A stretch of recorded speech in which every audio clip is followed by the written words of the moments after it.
সবার সামনে সে স্বীকার করেছে সে মেয়েদের সাথে এইভাবে মানে অবৈধ ভাবে সে দর্শন করে। বিসমিল্লাহির রহমানির রহিম। আমি মোহাম্মদ নূর নবী, লালমনিরহাট সদর থানার ওসি। এই সদর থানায় একটা অভিযোগ আসছে।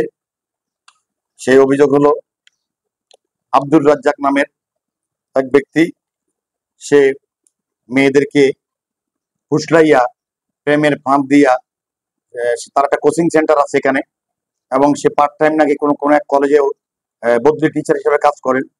সে আব্দুর রাজ্জাক, সে মেয়েদেরকে ফুসলাইয়া তাদের সাথে শারীরিক মেলামেশা করে এবং ছবি ধারণ করে, এবং ওই ছবি ধারণ করে সে আবার মেয়েদেরকে ব্ল্যাকমেইল করে তার এই অপকর্ম চালাইতেই থাকে, এবং সে টাকা দাবি করে।